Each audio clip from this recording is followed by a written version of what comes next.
So this weekend, the UFC is back in the Apex for the Ultimate Fighter Season 29 finale show, and also in the main event, you've got a very good featherweight encounter between Edson Barboza and Giga Chikadze. Chikadze finally in his first main event spot, and of course you got those two final fights for the Ultimate Fighter. Of course, in the middleweight division, you've got Brian Battle and Gilbert Urbina, and in the bantamweight division, a banger between Ricky Turcios and Brady Hiestand. So we've got a very good 12-fight card, and folks, if you have not yet, make sure to hit that subscribe button down below for some more UFC here on the channel. So we are starting this card off with Martinez and Guido Cannetti. By the way, a new graphic on the screen. Let me know if you like it in the comment section down below. But here we go. It's a fight between the 41-year-old Argentinian and Guido Cannetti, and Martinez, a guy making his UFC debut, is supposed to happen last week against Trevin Jones. That fight unfortunately did not happen, and Jones got subbed. But this week, Martinez is taking on Guido Cannetti. And as for Martinez, we talked about him more last week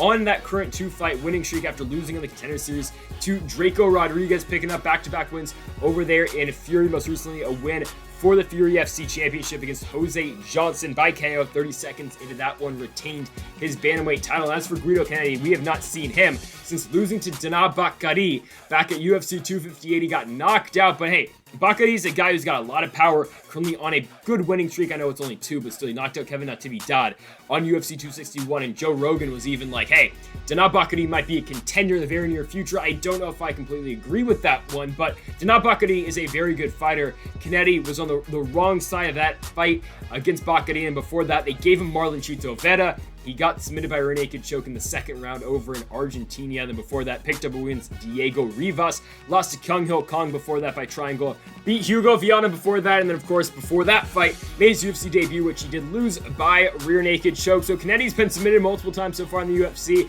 He got submitted twice by rear naked choke to Vera and against Henry in his debut fight in the UFC, and then against Kyung Ho Kong as well. And most recently, he's been finished by KO as well. So all of his losses in the UFC have come by the way of KO, and that's tough.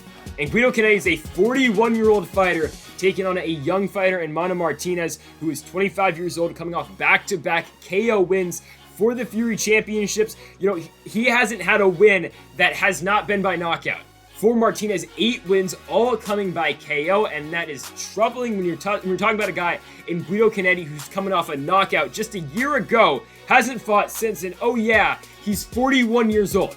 This is a guy, Martinez, who has beat Ricky Turcios, who is fighting the Ultimate Fighter finale in the co-main event, or the fight before the co-main event, on this exact card.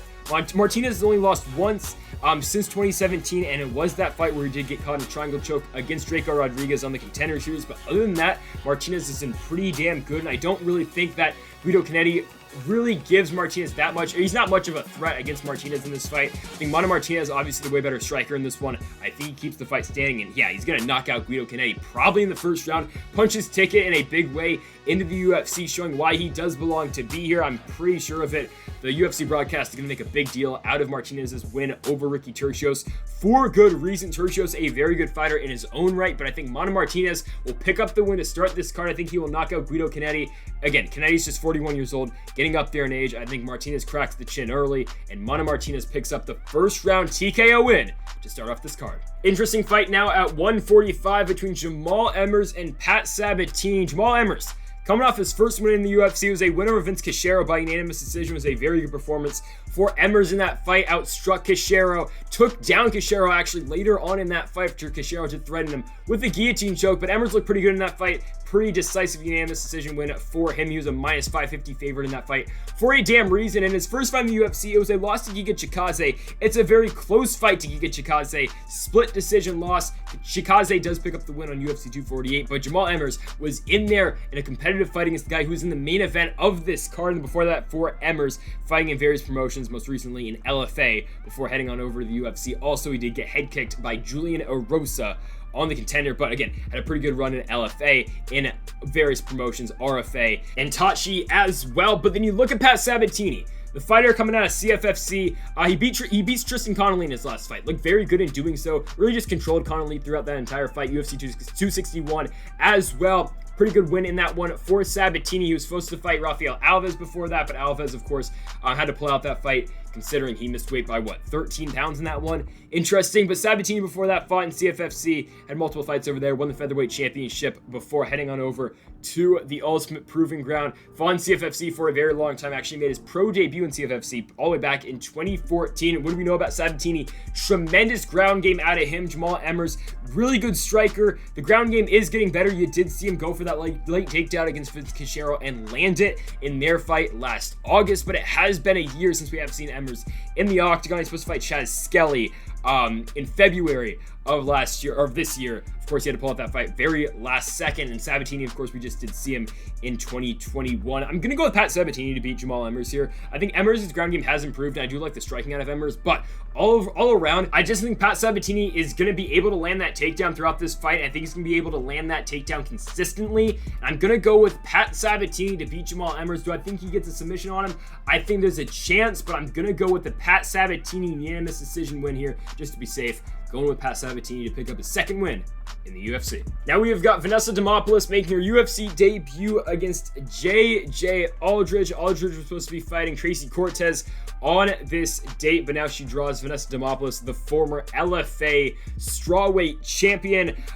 For J.J. Aldrich, her last fight was a pretty good win over Courtney Casey. Now, that fight was somehow scored a split decision. I thought it was pretty obvious J.J. Aldrich won that fight. She looked very good striking in that fight against Courtney Casey. She used her wrestling really well in that fight against Courtney Casey. And yeah, I don't know how they scored that a split decision, but Aldrich ended up getting the victory on that fight earlier this year. And before that, for Aldrich, she fought Sabina Mazo back on UFC 246. She lost that one by split decision. Before that, beating Laura Mueller and then losing to Macy Barber. Really, in one of those fights where Macy Barber, was really coming out as a big superstar. I mean, at the time, she's supposed to be a big superstar at 125. Barber ended up knocking out Aldrich in the second round of their fight. And before that, for Aldrich, picked up 3 good wins in her UFC run. Most notably Danielle Taylor and Polyana Viana, and then made her UFC debut losing to Juliana Lima. Surprisingly, it was a shock to me. Aldrich has been in the UFC since 2016. Yeah, it's been a while for JJ Aldrich, and really that last Courtney Casey fight was very good for her. Again, incorporating the wrestling in that fight, and her striking looked better than it really ever has too. So Aldrich looked very good in the Courtney Casey fight. She's now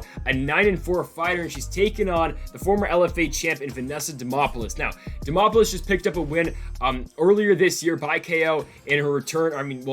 She lost. She was the LFA champion. Then she went to Contender Series. She lost to Corey McKenna, and then she fought Lupita Godinez, lost the strawweight championship, and then fought most recently early into 2021, winning a catchweight fight at 118 pounds, picking up the KO win 30 seconds into her fight.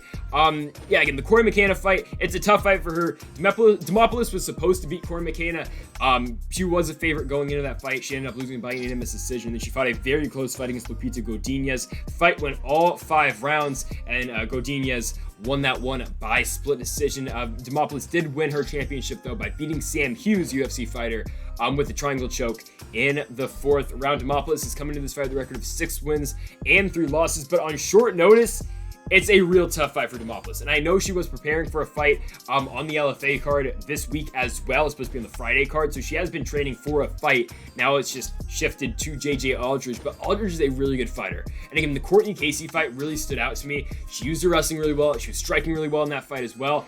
Just all around, Aldrich looked very good in her last fight. I think she's just going to be too much for Demopoulus. Coming into this fight for Demopoulus, who, again, she was preparing for a fight, but it's a short notice fight still against Aldrich. It's a tough one for her. That's why I'm going to go with JJ Aldrich to beat Vanessa Demopoulus. She's a pretty big favorite for a reason, and we're going to go with an Aldrich decision win. Now we've got Dustin Jacoby taking on Darren Stewart. This fight will be contested at 205 pounds. Stewart again going back up to 205. Jacoby's coming up that split draw against Ion Kutelaba. It was a close fight on Reyes Prohashka, and then before that, Jacoby fought Maxime Grishin in a fight where I thought Grishin won, and I still think Grishin won. I picked Grishin to win that fight. Rewatched that fight. I still think Grishin beat Dustin Jacoby, but the judges, all of them gave it to Jacoby, and then before that, Jacoby made his second stint in the UFC, starting off with that TKO win over Justin Ledet, really just kicked the legs out of Ledet, winning that fight, and then picked up the win on the Contender against Ty Flores to punch his ticket back into the UFC. And you got a guy in Darren Stewart who, he was probably going to lose to Eric Anders twice. The first Eric Anders fight, he's getting his ass kicked, and eventually Anders just pulls a Piotr Jan, lands an illegal knee right to the head of Darren Stewart, so they have to run that fight back. A couple months later, at UFC 263, the result, goes to Eric Anders again. It's a unanimous decision win for Anders. Stewart does have his moments in that fight, though. Does land a takedown on Eric Anders, but Anders wins that one 29-28, 29-27, 29-27. Anders was dominant late in that fight, really working the ground and pound well, took down Darren Stewart towards the end of that fight, and Anders got the win. And before that, for Stewart, fought a very competitive fight against a very good fighter in Kevin Holland. Split decision loss on Covington Woodley back at the Apex. Beat Maki Patola before that. Lost to Bartosz Fabinski in a fight where he got dominated in. Unanimous decision loss on Cage Warriors. It was a UFC sanctioned fight at the Cage Warriors card in Manchester, England at the beginning of the pandemic. And then before that, we're getting into 2019 where Stewart's beating Deron Winn. He's beating Bavon Lewis, losing to Edmund Shabazian, beating Charles Byrd, beating Eric Spicely, losing to Julian Marquez and Carl Roberson as well. So Stewart comes into this fight with a record of 12 wins and 7 losses. Jacoby 14-5-1, but recently Justin Jacoby has been very good. The Ty Flores fight looked very good. Ledet worked the leg kicks really well in that Ledet fight, and say what you want about Justin Ledet, but it was a good win for Justin Jacoby. The Grecian fight, probably the worst one on this list. I didn't think he looked that good in that Grecian fight, because again, I thought Grecian won in the Ion Kutelaba fight. Jacoby held his own, fought that fight to a split draw. I think Dustin Jacoby beats Darren Stewart. His striking's way better at this point in both of their careers. Stewart has not won a fight since that Maki Patola fight where he did land, or he did sink in that guillotine choke on the Louis Olynyk card. I think Jacoby's all around the better fighter. I think he keeps this one on the feet. I think Dustin Jacoby, the former Glory kickboxer, which the commentary team is they're gonna keep telling you that. They're gonna keep pounding that into your brain that Dustin Jacoby is a former Glory kickboxer, but just like Iga Chikadze. But I think Dustin Jacoby will beat Darren Stewart. I think he TKOs him. I think he will. I think Jacoby gets a pretty quick finish. I'm going to go first round, Dustin Jacoby, another knockout. Where to start with this fight? I mean, it's Sam Alvey and Wellington Turman. And, like, Alvey keeps getting fights in the UFC. He was supposed to fight Roman Kopylov earlier, just a couple weeks ago. Kopylov had to pull out, so now we get Turman and Alvey, and I hate to say it, but this is a very winnable fight for Sam Alvey. It just is. I mean, you look at a guy like Wellington Turman, he's had four fights so far in the UFC. The first one was a split loss to Carl Roberson. The second fight was a win over Marcus Perez. But after that, he gets knocked out by Andrew Sanchez, and then he gets brutally knocked out by Bruno Silva. And the Bruno Silva fight was just, 3 months ago? This is such a winnable fight for Sam Alvey, and this is a fight where they're trying to keep Sam Alvey in the UFC. I'll be honest with you. And yes, does Turman possess the skills to beat Sam Alvey? Yeah. Through the grappling, yes, he does. Like, if Wellington Turman can take down Sam Alvey, get him to the ground, use his tremendous BJJ, can Wellington Turman win this fight? Sure, but every time I talk about Sam Alvey, how is it that Sam Alvey wins fights? He's a brawler. He's going to come in there, he's going to brawl with you. He's that old school type of fighter where he doesn't care. I mean, the Julian Marquez fight, he gets rocked. The Dao Jung fight, he gets rocked. The Ryan Spann fight, he gets rocked. Every single fight that Sam Alvey is in, he is going to get rocked. And, like, sometimes, yeah, that does help him, because you look at the Marcin Prokhnov fight. Now, Prokhnov fought that Sam Alvey fight just horribly, but that's what Alvey does. Prokhnov threw stupid shots, Alvey's going to throw them right back at you, and Alvey has a lot of power, and he's eventually going to land shots on you. So, Sam Alvey in his last fight returned to middleweight against Julian Marquez. Now, given it was a very fun fight for as long as it did last, so Alvey gets another fight, he comes back to 85, taking on a guy in Turman who I just said has been knocked out twice brutally in his last 2 fights and it just hasn't looked good. Both first-round knockouts in his last 2 fights. I don't trust the chin at all in Turman. Turman takes some big shots and he just goes down with them. And same can be said about Alvey. I get it. He got knocked down by Marquez and he didn't look great in the Spann fight, even though I thought you can maybe make the case that he won that one. The Dao Jung fight, I thought Dao Jung won, but that's besides the point. I think Sam Alvey wins. Like, and I keep picking the guy too. I thought Kopylov was going to beat him. I picked him to beat Marquez as a shock upset pick. It didn't go our way. I picked Dao Jung to beat him. I believe I picked Sam Alvey to beat Ryan Spann as well. But this is a fight that Alvey's probably going to win. I think he's going to be. I think he's going to win this fight. You can get him at plus money right now, and I know you never want to trust a guy who has not won a fight since 2018. Oh, by the way, that was a split decision win over Jan Vellante. And this is a guy who's lost to Lil Nog since then. Jimmy Crude's a great fighter. Kilton Abreu, okay. Ryan Spann's about to be in a main event against Anthony Smith, so that's cool. But I think Alvey wins. I think he gets his first win since 2018. Obviously, this is it for Alvey if he does not win this fight. Same can be said about Turman. If Turman doesn't win this one, he's out the promotion as well. It's a loser leaves the UFC fight. I think Sam Alvey is going to best Wellington Turman.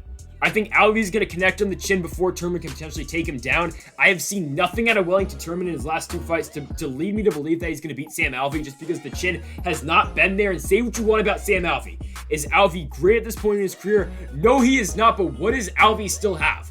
A lot of power. I don't think Turman's going to connect on the chin like Alvey's going to connect on Wellington Turman, and that's why I'm going to go with Sam Alvey, Smiling Sam, to stay in the UFC, and I think he knocks out Wellington Turman in the first round. And now we've got another weird one, Alessio Di Chirico and Abdulrazak Alhassan. Now, Razak Alhassan was supposed to be taking on Antonio Braga Neto. That fight fell out. It got rescheduled to this week, and then Neto had to pull out due to, I believe it was visa issues. Don't quote me on that one, but now we get to Chirico and Alhassan. Yeah, okay. Alessio Di Chirico. Now, he's coming off with that win over Joaquin Buckley. And yeah, you might be hyped up on Alessio Di Chirico, but don't forget, this is the same guy who got outstruck by Zach Cummings for 3 rounds. And I'm not taking anything away from Zach Cummings. I think Zach Cummings is a great fighter, but I had Zach Cummings winning all 3 rounds against Alessio Di Chirico. I know you can make the case that Di Chirico maybe did win 1, but I mean, at the end of that fight, Zach Cummings, it lands a beautiful head kick on Di Chirico, almost finishes the fight late in the 3rd round. Cummings fought a very good fight in that one, and Di Chirico was on the wrong end of that fight. Before that, he loses to Makhmud Muradov. But I mean, Muradov, tremendous fighter. We're going to talk about him after this fight. And then before that, for Di Chirico, it's a loss to Kevin Holland. Holland's in the top 15. And then he does beat Julian Marquez, who is making his way up the ranks right now. I mean, Di Chirico's not that bad. He won a 3-fight skid where he's fighting good fighters in Holland, Makhmud Muradov, and of course in Zach Cummings. In the Buckley fight, well, he just landed on Joaquin Buckley, and I remember saying before that fight, that's a fight where Buckley's supposed to win. Di Chirico's coming off 3 straight losses. They're trying to elevate the name of Joaquin Buckley off of Alessio Di Chirico. Now, Di Chirico lands that big head kick, and Joaquin Buckley has not fought since, and I don't know what's going on with Joaquin Buckley right now, and where the hell is Zach Cummings?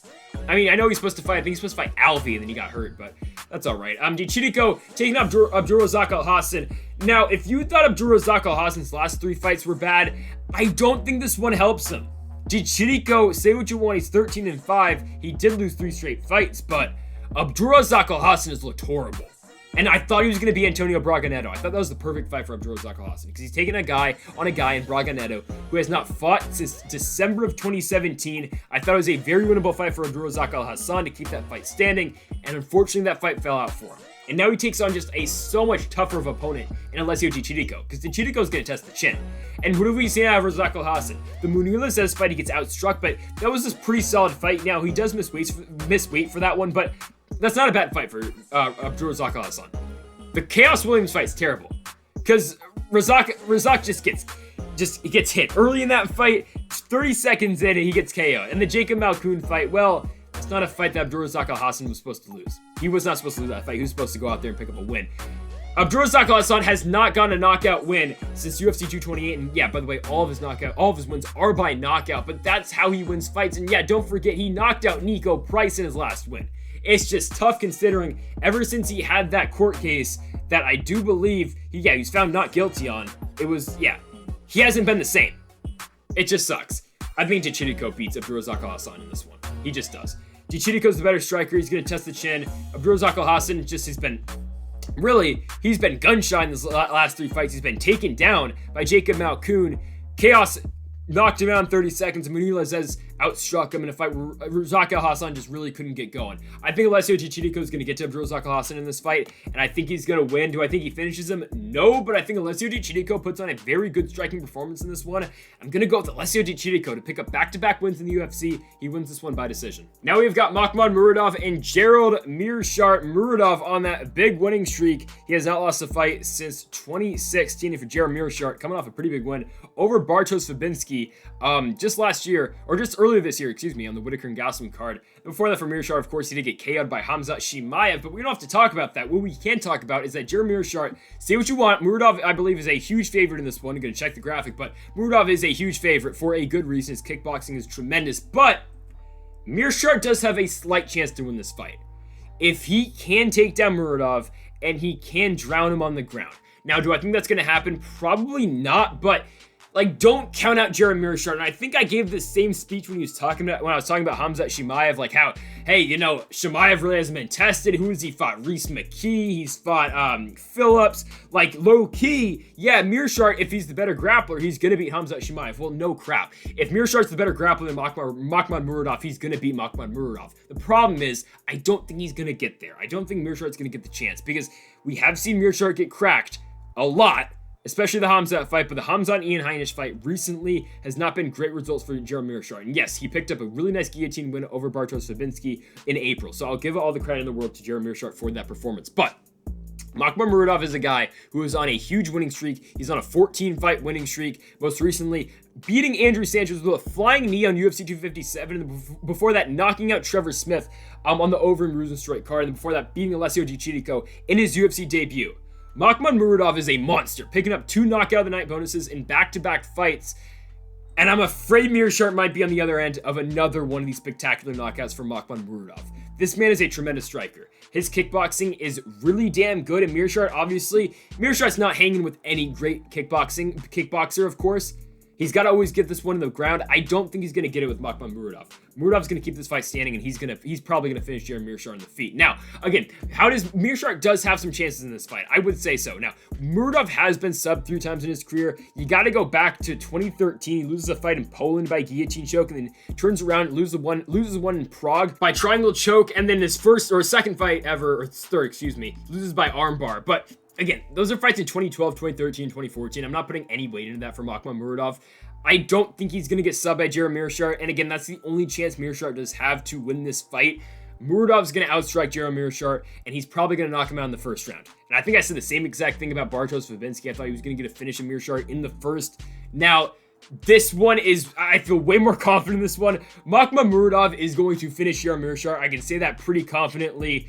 That's all I got. Makhmud Muradov is going to improve to a record of 26 wins and 6 losses, and you got to look at top 15 opponents now for this guy. He is on a roll. He's going to be 4-0 after this win, and Jacoby Meerschaert is really the name that Muradov does win to keep his momentum going really in this weight class, and I like Muradov to win this one by TKO in the first round. So now a fight between 2 Ultimate Fighter contestants, I guess. Andre Petroski and Michael Gillmore, both of them did not win, of course, on their season, and yeah, for Andre Petroski, he looked like he was going to be the guy to win the show. I mean, they're promoting him pretty hard to start off the season. He comes in, picks up a pretty big win to start the season off against Aaron Phillips. He subs him after Petroski's dominating on the feet. He finally gets him to the ground, working the ground and pound really well. And then eventually, I believe it was a mounted guillotine on Aaron Phillips that has put him away. So Petroski moves on to the second round, but Michael Gillmore comes in to replace Miles Hunsinger, who gets injured on the show. He injures his knee. Could he have fought? Maybe not. I don't know, but Gillmore comes in very short notice. He takes on Gilbert Urbina, who we're going to talk about later on in this video, but Gillmore comes in immediately. Urbina, like 10 seconds into the fight, takes Gilmore's back, and Gilmore's just stuck there for the rest of the round. Urbina's got the body triangle, the body lock. He locks it in. I mean, it's 3 minutes of Gilbert Urbina eventually setting up the rear naked choke, and eventually he gets it on Michael Gillmore, and he finishes him. So, Petroski is in the semifinals. He fights Brian Battle, who's the last pick on Team Volkanovski.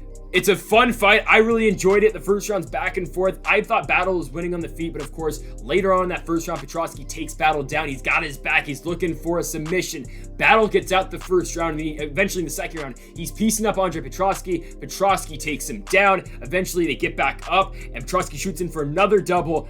Brian Battle locks in a really nice Darson, ends the fight, and Brian Battle goes to the finale. We'll talk more about Brian Battle later, but that was the fight Petroski was supposed to win. He loses it, and now he gets a shot against Michael Gillmore. Yeah, you gotta think that this was supposed to be Gilbert Urbina against Petroski before he did get hurt. Now before Tresean Gore got hurt, excuse me, and then now Urbina obviously is in the final, but I think they're giving Gillmore this fight basically really because he took that fight against Urbina on short notice.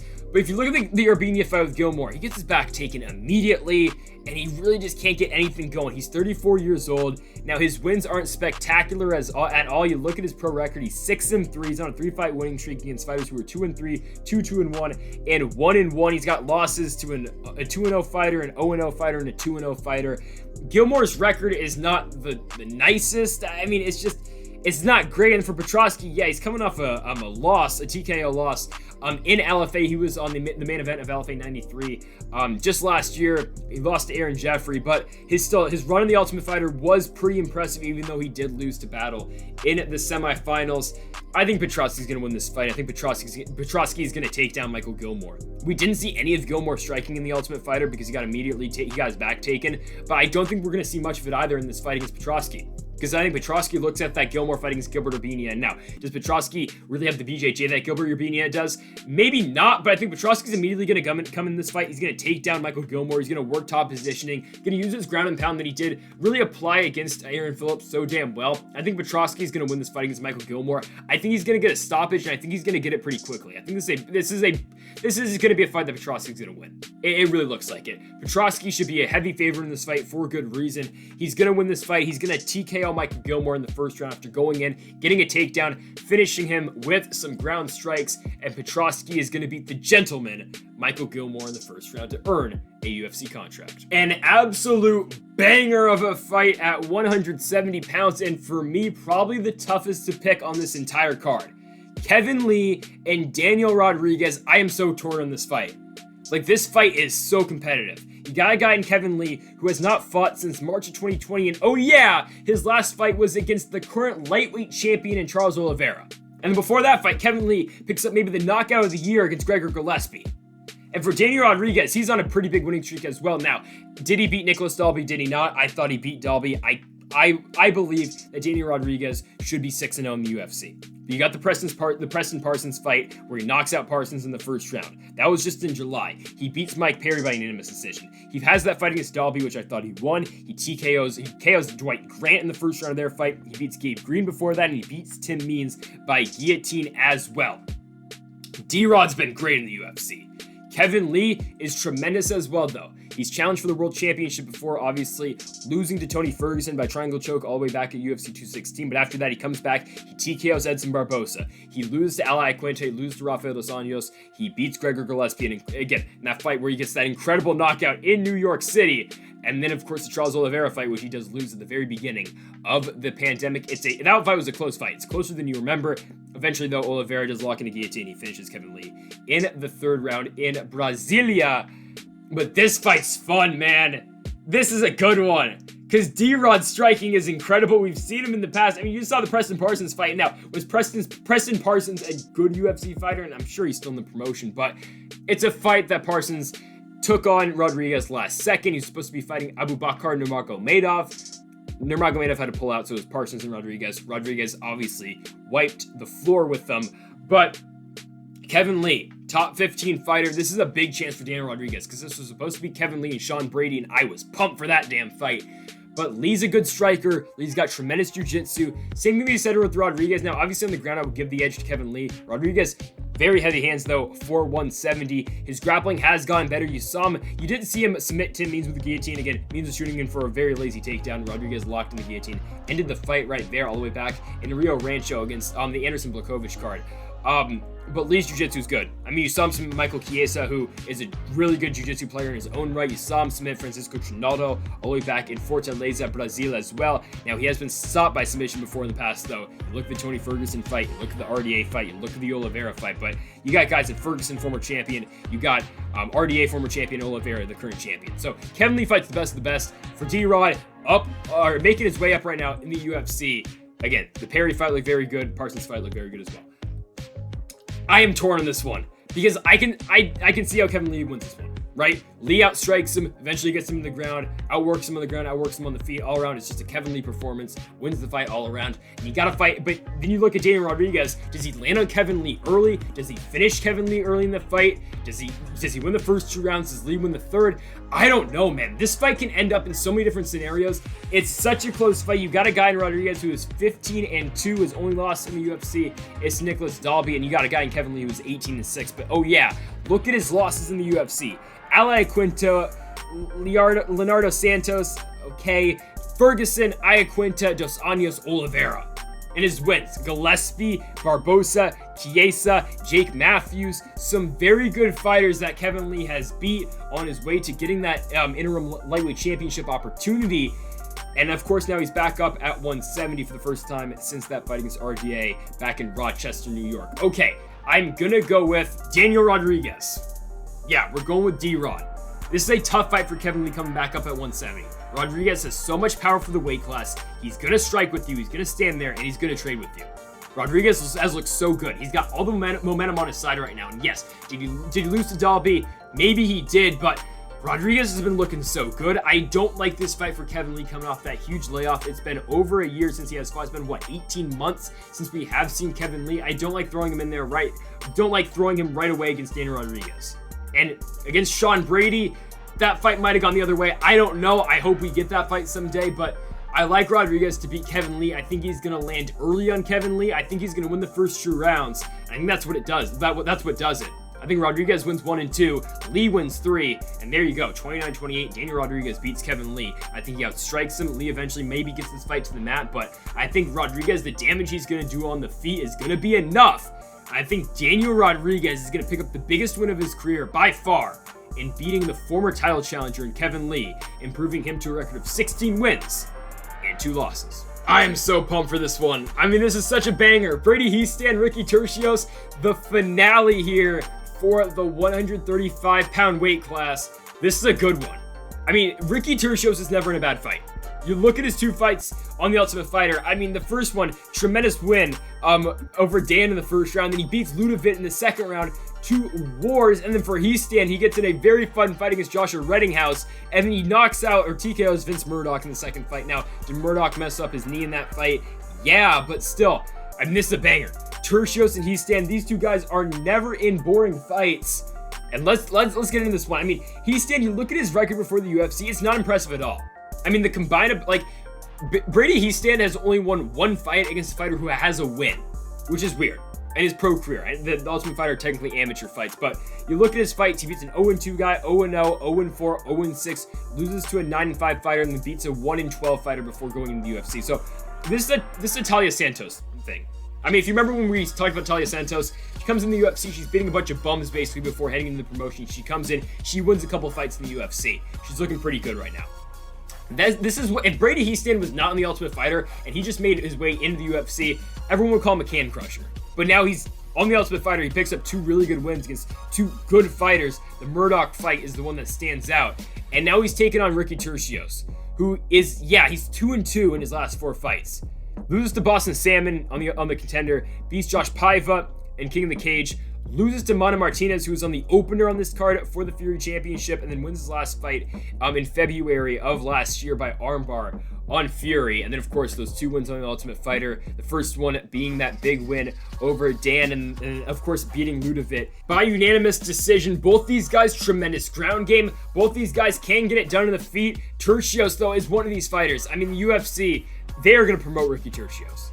I mean, I wouldn't compare him to a Justin Cagey, but I mean, Turcios, he's so good on the ground, he's good on the feet, he's never in a boring fight for Hiestand. Again, his first fight against Josh Reddinghouse was a war, and the Murdoch fight, he gets Murdoch to the ground. Now, again, Murdoch probably did blow his knee out in that fight, but eventually, Hiestand takes advantage of it, he TKOs him, ground and pounds him on the ground to pick up the win, and here we are. Both of Volkanovski's guys are here for this final fight.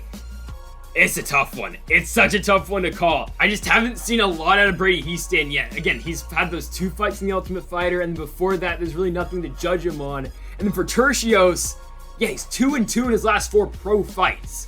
So I can make the case for Brady Hiestand. I can make the case for Ricky Turcios. But I'm going to go with Turcios to beat Brady Hiestand. I think this is a competitive fight. This one's probably going to go the distance. I think it will.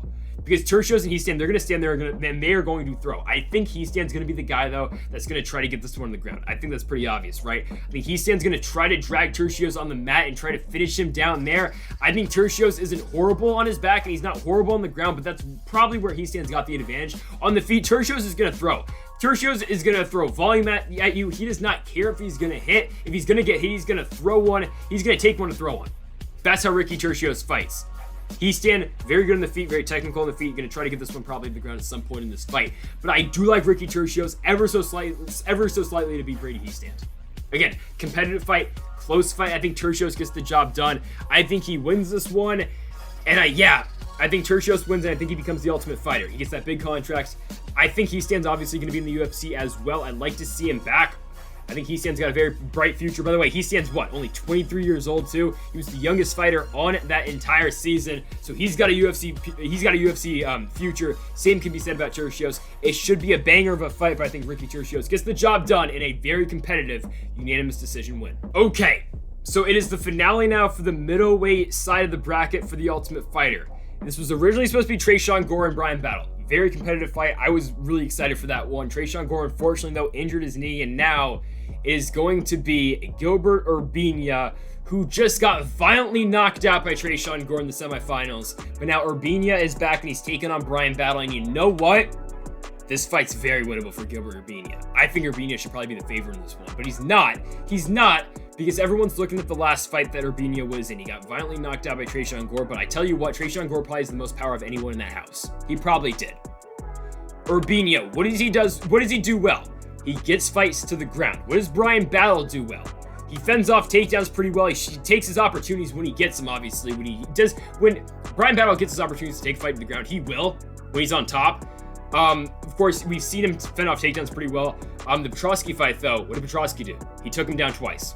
Urbina can do the exact same thing, and I would say Gilbert Urbina, grappling-wise, is better than Andre Petroski, right?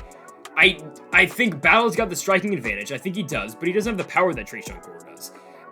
And it's tough picking Bryan Battle in a fight where I gotta trust Bryan Battle to outstrike Gilbert Urbina. I don't want to pick Bryan Battle in a fight where, hey, I think his best way to win this fight, I think really his only way to win this fight is striking. Like, yeah, could he catch Gilbert Urbina like he did to Petroski? Because Petroski took him down twice, and eventually Battle locked into Darce and finished him really quick. It was kind of out of nowhere, because considering Petroski was winning at the end of that first round, Battle comes back in the second, he gets taken down, he gets back up, he locks into Darce, and he wins. Like, can he do that against Urbina? Sure he can, but, like, do you want to bank on that twice? Probably not. Striking-wise, get Battle and Urbina. It's a close one. I'm going to give it to Bryan Battle. Yeah, I don't actually take that back. It's not all that close. Bryan Battle's a better striker than Gilbert Urbina. You saw Urbina in his first fight. He beat Michael Gillmore, and I hate to, I kind of crapped on Gillmore earlier, and I'm going to do it again. Hate to say it. I think Michael Gillmore was the worst middleweight on that show. That was the best fight for Urbina, and considering maybe it's not that Gillmore's the worst middleweight on that show, he had no time to prepare for that fight. He took that fight on 2 days' notice, because Hunsinger went out of the show. So Urbina comes in, he submits him 3 minutes into the fight. Then he loses to Tresean Gore, and oh yeah, he's in the final now after going 1-1. And it's a fight where he's got all the skills necessary to beat Bryan Battle. Because all Urbina needs to do to win this fight is take down Bryan Battle, take his back, and do what Andre Petroski couldn't. Because Petroski had his back for 90 seconds, and could he finish Bryan Battle? He couldn't, but if Urbina has Battle's back for 90 seconds, I feel pretty damn good that Gilbert Urbina is going to submit Bryan Battle. I think he will. Striking-wise, though, Battle's got to lay the volume on Gilbert Urbina. He's got to out-volume Urbina. He's got to get Urbina tired to where the point where Urbina can't shoot for that takedown, or he can't take Battle's back, and where Battle can really control the fight, whether it be him on top on the ground or him just dominating it through strikes. I mean, the season as a whole for Bryan Battle was incredible. He was the 8th pick for Volkanovski. He goes on, wins 2 fights. He beats the number 2 pick, for Team Ortega in Petroski. He also beats, they went 8 versus 8 in the first round. Volkanovski's 8th pick versus Ortega's 8th pick. And then Urbina, of course, was what? He was 4th. I don't know, man. It's a tough fight to pick. It really is. Because everything's telling me that Bryan Battle should probably win this one, considering Urbina just got brutally knocked down in his last fight against a guy in Tresean Gore who, I'll say it right now, I think he's probably going to beat Bryan Battle, but you never know now, right? And Tresean Gore is going to get his shot in the UFC, thankfully, when he does recover from that knee injury. But I think Gilbert Urbina is going to beat Bryan Battle. And it kind of, I don't like saying it, because I've been cheering for Bryan Battle this entire season, I really have, but I think Urbina is going to get to him. And I'm going to be cheering for Bryan Battle to beat Gilbert Urbina. I'm going to do it. But if I'm giving you my straight-up pick, I think Gilbert Urbina is going to get to him.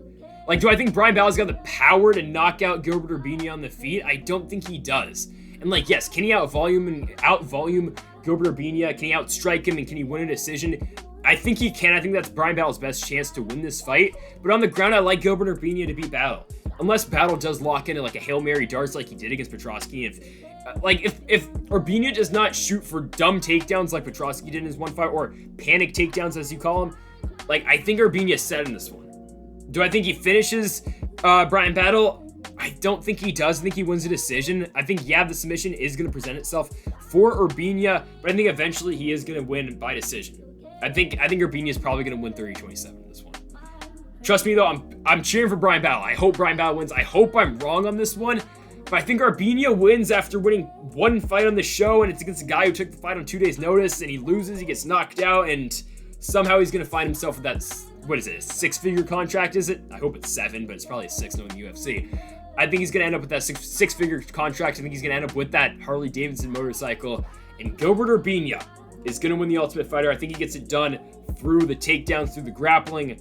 Urbina wins by decision. Now it is time. It is time for the main event of the evening. It is in the featherweight division, and it is Edson Jr. Barboza taking on Giga Chikadze. And get ready for some tremendous kickboxing, folks. This is going to be a banger. Like, I can guarantee you, someone is most likely getting knocked down in this fight. I do not know who, but this should be a banger. Because you got Giga Chikadze. His last fight, big win over Cub Swanson. And I said, when I picked Cub Swanson, if Giga Chikadze beats Cub Swanson, I'm never going to doubt this man ever again. I'm not going to ever question, okay, he's a can crusher. Who has he really beat? I'm never going to do that again, and I'm going to stick by my word. I'm not going to say Giga Chikadze is a can crusher. He's not. He's a tremendous fighter. He belongs in the top 15. He belongs in the top 10. But you got Edson Barboza. Who does last fight? Yeah, I picked against both these guys in the last fight. I picked Shane Burgos to beat Edson Barboza. I thought Burgos was the better striker. Thought he was going to out-volume Barboza, which is very tough to do. But Edson Barboza, I wouldn't say put a beating on Shane Burgos, but fought a very good fight against Shane Burgos. And eventually knocked him out. It was that weird finish where Barboza hit him. Burgos caught on his feet, and then all of a sudden it's a delayed reaction. Oh crap, Burgos is backing up against the fence, and he's knocked out. It was really scary, I'm not going to lie. UFC 262. Thankfully, Burgos is okay. And now Barboza's on a 2-fight winning streak. He beat Makwan Amirkhani before that on more ice. And Sandhagen, it was pretty unanimous. 30-27s across the board for Barboza. I do believe there's a 1-29-28 stuck in there. And yeah, before that, Barboza went on a 3-fight skid. Given it was Justin Gaethje, who is a fight away from the championship. Paul Felder, who is now retired, but it was a close fight that Felder did win. And then after that, Dan Ige in a fight where a lot of people thought Edson Barboza won. I thought Barboza won as well. Don't know where the judges were going on that one. You got 29-28 for Barboza, and then 2 29-28s, of course, for Ige as well. Chikadze, again, the names on the UFC record are not the greatest. You got a split decision win over Brandon Davis to start his UFC career over in Copenhagen. Then he beats Jamal Emmers by split decision, UFC 248. Then he beats Erwin Rivera by unanimous decision. Then you got Omar Morales by unanimous decision. Then Jamie Simmons by TKO in the first round. Santos and Teixeira in the Apex. And then you got the Cub Swanson fight. The Cub Swanson fight for me, though, did it. It was like, okay, yeah, Giga Chikadze is for real. And I always went back to that fight against Austin Springer in the Contender, which he did lose. He got submitted by Springer in the 3rd round by rear naked choke. That's a long time ago, though. 2018, Chikadze is ever so active. He fought, 4 times in 2020? Emmers, Rivera, Morales, and then Simmons, and then already once in 2021 against Cub Swanson in May. And then for Barboza, he's 22-9 in his career. Chikadze is 13-2. You look at the losses for Barboza. Recently, it's Donald Cowboy Cerrone. It's Michael Johnson, it's Khabib Nurmagomedov, it's Kevin Lee, it's Justin Gaethje, it's Paul Felder, Dan Ige, all staples of the top 10. You got a lot of champions on that list as well. So there's really no bad losses for Edson Barboza so far in his UFC run. Again, we're going to see kickboxing in this fight. It's going to be a great one. Chikadze throws a lot of volume. He throws a lot of power. Same can be said about Barboza. Chikadze's last fight against Cub Swanson, that liver shot or the body kick he landed on Cub Swanson was so nice. It was a minute into the fight. You could hear it. It looked like it hurt. Obviously, it did. It puts down Cub Swanson in a hurry. It reminded me of, if you remember when Jake Ellenberger knocked out Matt Brown at UFC 201, it was that same exact kick right to the liver. Chikadze completely neutralizes Swanson, puts him down a minute into that fight, and Chikadze ends up getting the victory. But Barboza in his last fight was so good as well, outstriking Shane Burgos, who I hold in very high regard in that 145-pound weight division. I mean, this is such a good fight. This one will most likely never hit the mat. I don't anticipate it doing so. Maybe if it goes to the ground, I would give a very slight advantage to Edson Barboza. It's not going to get there, though. We are going to get a striking war in this one. Someone is most likely getting knocked out, and this is the perfect main event for an Ultimate Fighter show. It's such a good fight. It's going to be good. The name value, maybe not the highest because not everyone knows who Giga Chikadze is, but you are going to know who Giga Chikadze is, win or lose after this fight against Edson Barboza. Because Chikadze, never in a bad fight. Barboza's definitely never in a bad fight. He's always in fight of the nights. He's got a lot of them under his belt in the UFC, and it's going to be a good one. As for my prediction, though, I'm going Giga Chikadze. I think Chikadze wins. I think he does. I think he upsets Edson Barboza in this one. I like the power of Chikadze. He's the younger fighter. And yeah, I like Chikadze in this one. He's actually 32 years old. Barboza's 35. Seems like Chikadze is a little bit younger, but he's not. But Chikadze, tremendous kickboxer. The kicks that he throws, the kicks to the body, the kicks to the head. I like Giga Chikadze all around in this one. I think he picks up his biggest win so far in his UFC career. Currently, he is ranked, I believe, in the top 10. I'm going to go check that right now as we speak. Chikadze is currently ranked at number 10, and then for Edson Barboza, he is at number 9, so it's an 8-9 or it's a 9-10 matchup right now. And I think Giga Chikadze is going to get to Edson Barboza. I think he's going to knock him out. I think he gets it done in the 4th round. I think this is going to be a banger of a fight. These guys are going to throw. I think we're going to see a very close fight. It might be split going into the 3rd. I don't know though. I think Chikadze wins. I think he does. Giga Chikadze in his first main event. That man is motivated to get to the top of the division, and I think he's going to do it. I think well, I don't think he's gonna get to the top of the division, but I think he beats Edson Barboza. And I think he really elevates himself right now in this weight class where do you go from here? I mean, you got the champion Alexander Volkanovski, who's obviously fighting Brian Ortega in a couple weeks. You got Max Holloway's fighting Yair Rodriguez. You've got Calvin Kattar and Arnold Allen. I know that fight hasn't been confirmed. A lot of people think that's where they're gonna go next, so I'm gonna assume they're gonna do Allen and Kattar next. It leaves, honestly, Ige, Emmett, and Chan Sung Jung. I don't think Chikadze gets the Zombie fight next, because I think Zombie, I don't know where you go with him, but maybe you go, I don't know, loser Volkanovski Ortega, I don't know, or maybe you get the winner of Holloway Yair. I don't know what you do with the Zombie, but I don't think that's next for Giga Chikadze. I think what's next is a fight with Josh Emmett. I think Josh Emmett's coming back after that fight against Shane Burgos. I believe he tore both of his no, it wasn't both. I believe he did tear his ACL though in that fight. And yeah, I think that's a perfect fight. I don't know if I love that fight for Emmett coming off a really big injury, but it's a fun fight. It's a fight I want to see. The power of Josh Emmett with the striking Giga Chikadze. That's a banger. I want to see it next for the winner of whoever wins this fight. Barboza wins. I want to see him in there with Josh Emmett as well. So I think you do the winner of this fight against Josh Emmett next in a main event spot. That would be an absolute banger of a fight as well. But for right now, we're going with Giga Chikadze to land an Edson Barboza. I think he's going to TKO Barboza in the 4th round. I think he's going to work the body very well and then eventually work up to the head. And Giga Chikadze is going to be Edson Jr. Barboza for the biggest win so far in his career. And folks, thank y'all for watching this UFC preview and predictions, the Ultimate Fighter Season 29 finale this Saturday night, and also the main event banger, of course, Edson Barboza and Giga Chikadze. And also do not forget about Kevin Lee and Daniel Rodriguez. So many good fights on this card. If you did enjoy the video though, folks, make sure to hit that subscribe button down below. Also, make sure to leave a like, again, if you did enjoy. And folks, thank you all for watching, and Mamba forever.